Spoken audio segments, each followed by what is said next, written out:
Canadian dollar is soaring. So what does that mean for you and me when considering purchasing a vehicle from the United States?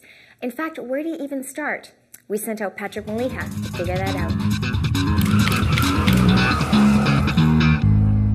I'm here at the U.S.-Canada border to investigate the latest hot topic in the automotive industry, the importation of U.S. cars into Canada.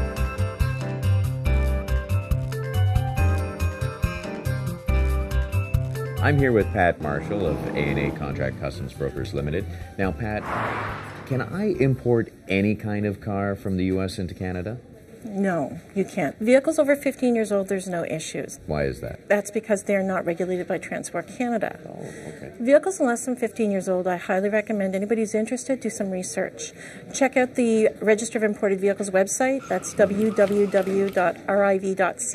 It's really important that people take that time before they make that purchase. You know, some vehicles you can save a lot of money on, some you're not. You know, I've seen some people saving $10,000 and $15,000 on a vehicle. Wow. It's not always just the dollars. Sometimes it's the availability. What kind of fees am I looking at? Okay. Well, if you're importing a vehicle from the USA made in North America, it's duty-free. Oh, You've got your goods and service tax at the border. You've got your $100 for excise tax on your air conditioning. You have your RIV fee. This is for vehicles less than 15 years old. That's the Register of Imported Vehicles. They charge $206, and that's strictly their administration fee. So that's the start. As well, you could face green levy taxes. Once you've imported your vehicle, you're going to be paying your provincial sales tax at the time of licensing and insuring. Okay. So that's still applicable, just not at the time of the actual clearance. Okay. I think the most intimidating thing about importing a vehicle is somebody just says to themselves, I'm going to have to sit here filling out stacks and stacks of forms. I can barely do my taxes online, let alone fill out the forms for the cars. It can be overwhelming. It really can. You know, if you're not familiar with it, you may choose to use a customs broker.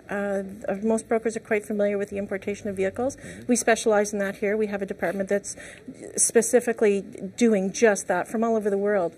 Once the vehicle crosses the border, that's when the Register of Imported Vehicles actually becomes involved. In order to get that inspection done, you have to obtain your Form 2 from the register. If you're using a broker, such as ourselves, we contact the register on your behalf and make arrangements for all of that to be done. You can't actually get the inspection done until you have that Form 2. Oh, I see. Okay. Yes. Now that is actually on the vehicles that are less than 15 years old. Over 15 years old, it's not required, a Form 2. Look at that. You just explained everything to me and I'm still confused. That's why we're here. When you're importing your car from the United States into Canada.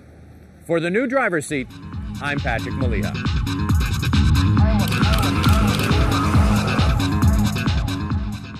Thank you, Patrick.